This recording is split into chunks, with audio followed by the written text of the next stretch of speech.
Hey guys, Sandy here. Welcome back to my channel and welcome back to Mixed Media Mayhem. So this is a series that happens on Fridays, and each of us take a turn picking either a recipe or a inspiration piece. And Janet picked this inspiration piece from Memory Keep Art on Instagram, and it is gorgeous. And it looks like there are layers and mixed media and crackling and just all kinds of fun things. It's very winter. There's even these adorable, adorable ice skates. Now, I am not going winter themed with this, and I'm actually doing a 2-pager for this. These are photos at the Hopkins County Veterans Memorial in Sulphur Springs, Texas. So Sulphur Springs is where I had the first and only so far Scrapping Reflections retreat. And I had actually stayed an extra day, and I spent the day in downtown Sulphur Springs just being there and experiencing the memorial. And I cried like a baby, and when I was pulling out the photos, I cried like a baby too.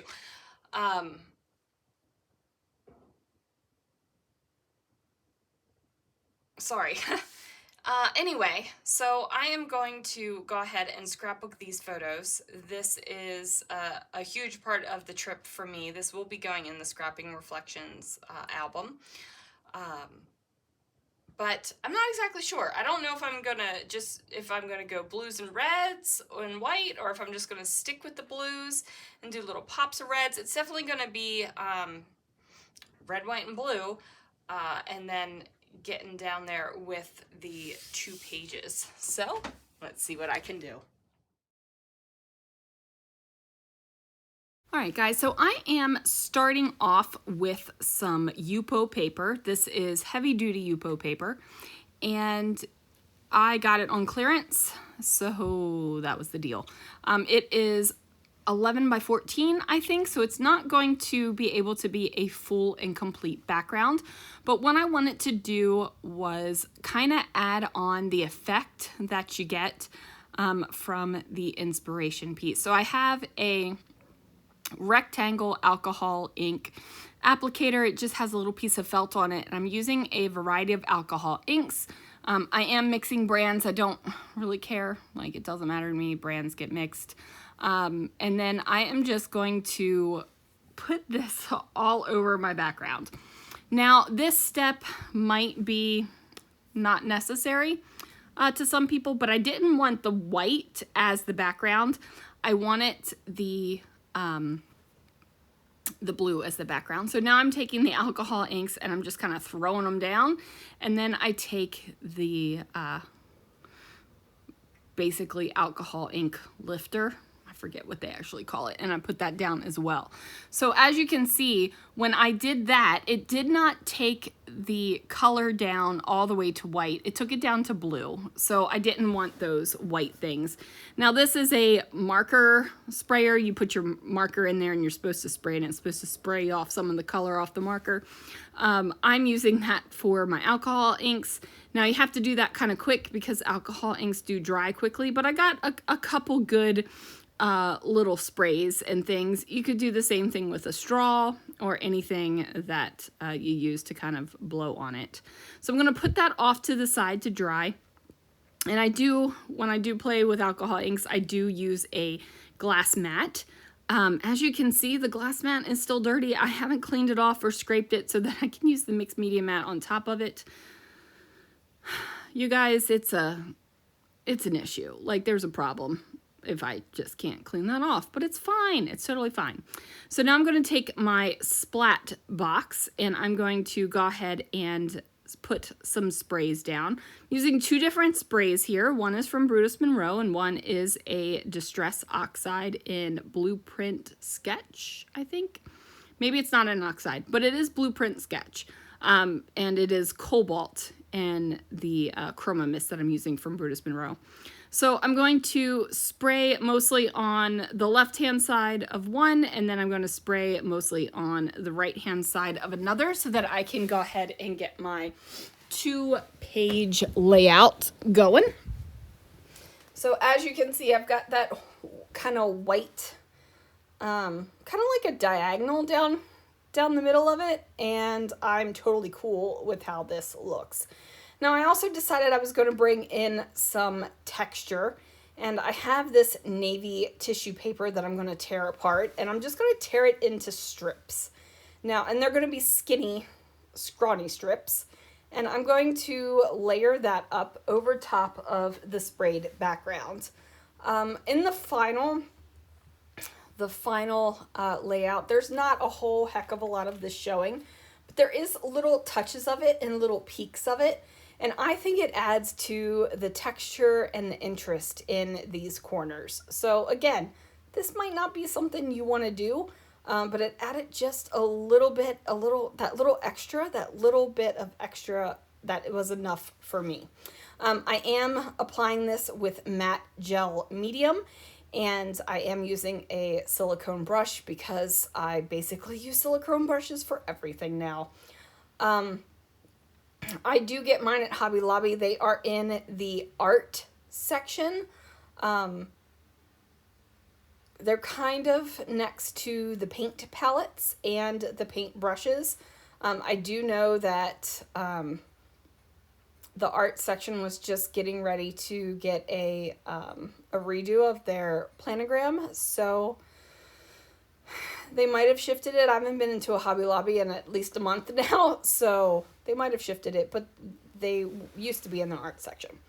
You could also pick them up, you know, online and such things. So I'm going to do the same thing over here on the left-hand side of the layout. And again, I'm just using that matte gel medium to go ahead and get these down here. Now, I will say that the matte gel medium does start to pick up the dye off of the tissue paper, because this is a tissue paper that bleeds when it's wet, which is perfect when you want to do water techniques with tissue paper, which I've done a couple times. There are videos on my channel. I don't know exactly which ones though, so that wasn't really helpful at all, was it? Anyway, now that I've got those tissue bits down, I have this sheet of paper from Basic Gray, and it's got all kinds of whirly swirlies on it, and I'm going to loosely cut them out and get that on the layout as well. This is just adding in another layer of texture, just another layer of blue, a different shade of blue. And at first I just go ahead and place it down here. Ultimately, I do change my mind and I distress the edges of this a little bit. Now this paper definitely makes me think of water, and I could have gone a completely different direction and used these twirly whirlies as waves. But I think in this case, I think not only does this work because it is a blue kind of theme, but it works too because nothing else on this page really screams water at you. Like, I get it, the blues are there, but it's not screaming this is a water page. Does that make sense? I hope that makes sense. So here is that alcohol ink sheet that is finished. And since I've got the twirly whirlies with the pattern paper, I figured I would do some twirly whirlying with my cutting here as well. Now remember, this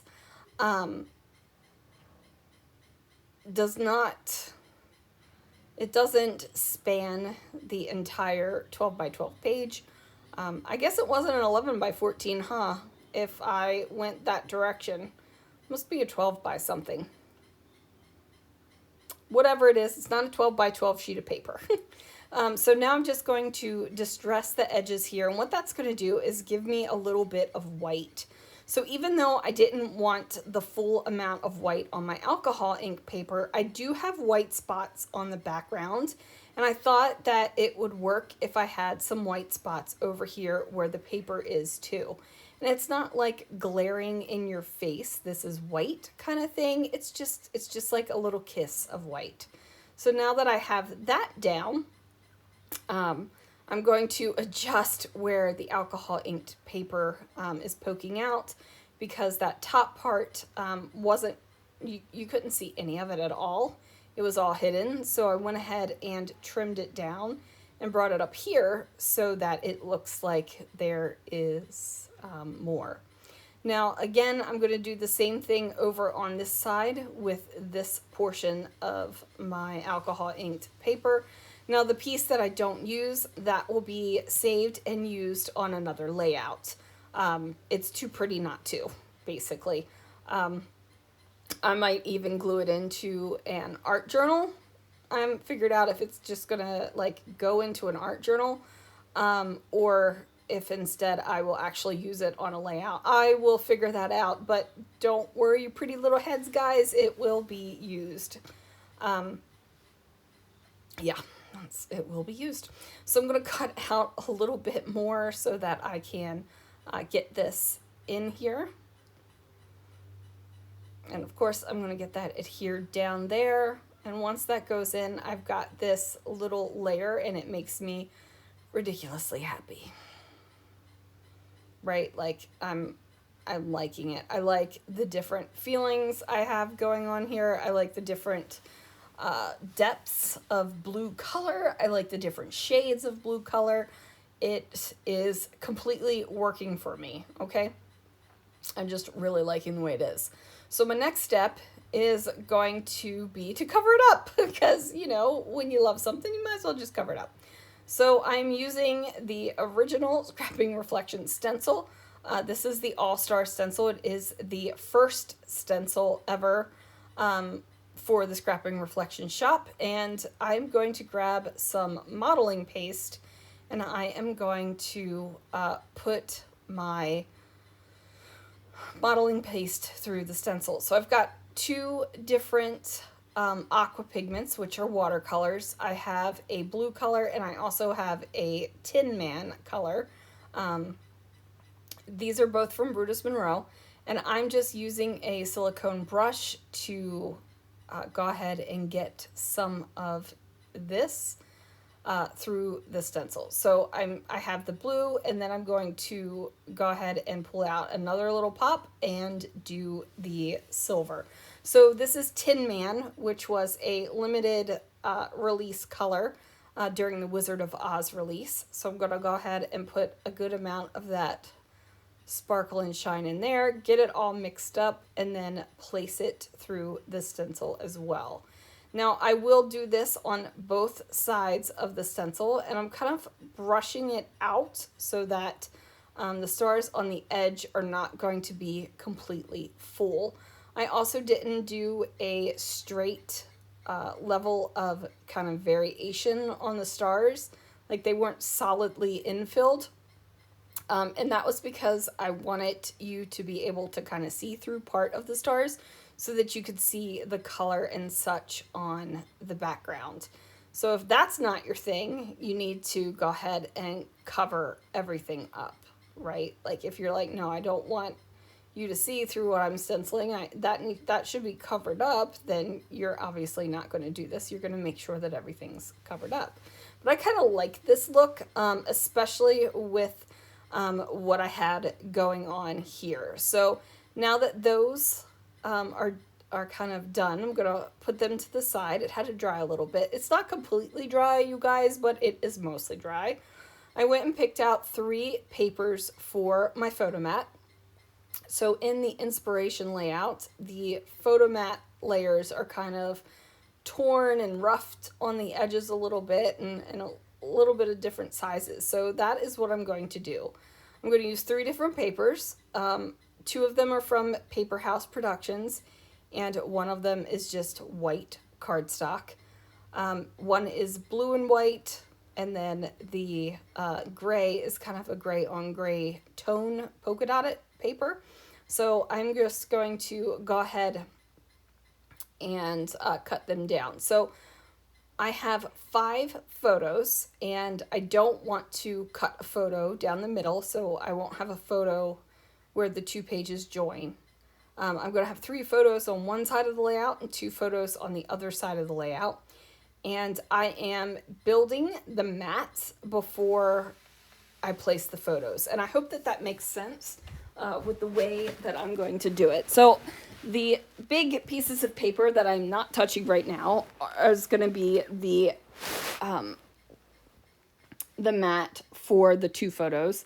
And then the little strips that I'm using are going to be the mats for the 3 photos. Since the 3 photos are going to span the entire 12 by 12 page, I don't really need to worry about doing this on the sides, right? Because you're not going to see it. I'm not trimming down the photos. They're going to go the full length of the page. However, on the other side of the page where I only have 2 4x6 photos, there needs to be some mat on one side of those photos because they're not spanning the entire page.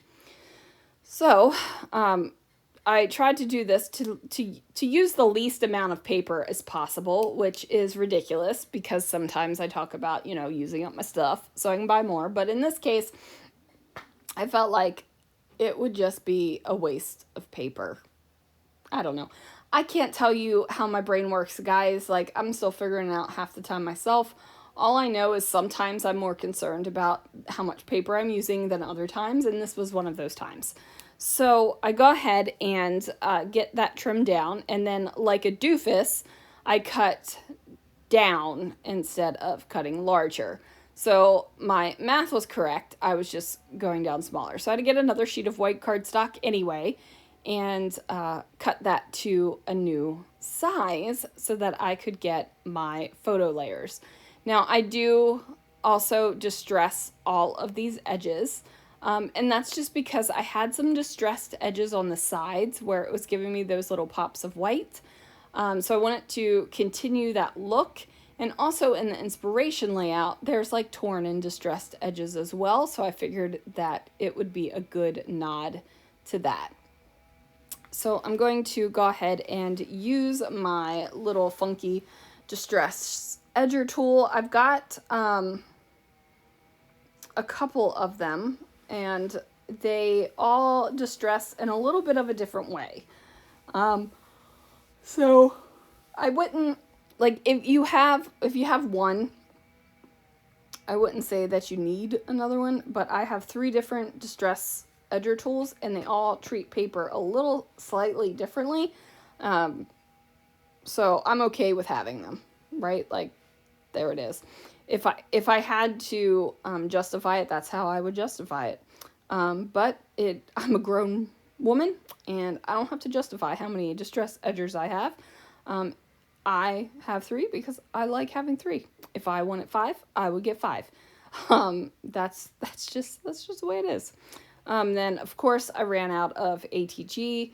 I felt like I just refilled my ATG too, so I was like, dang, I'm using a lot of adhesive. But it's fine. I am not worried about that. I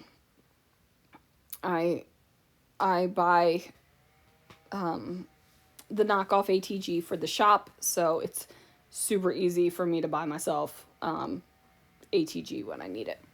So now I'm going to put 2 of the photos there on the mat. Now, and I also did make sure to really tear down some edges on these blue papers here so that you would be able to see more of the white border or the white mat.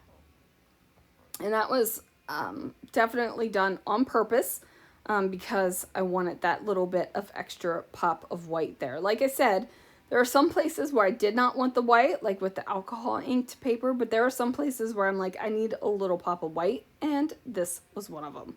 So I am trying to kind of match these photo mats up from side to side. They're not going to be the exact right size. They're not going to be the exact like continuous line, but they're going in a ring album, so it's not going to matter. And I'm not going to sew the page protectors together so that they so you have that continuity there. I'm just not that worried about it.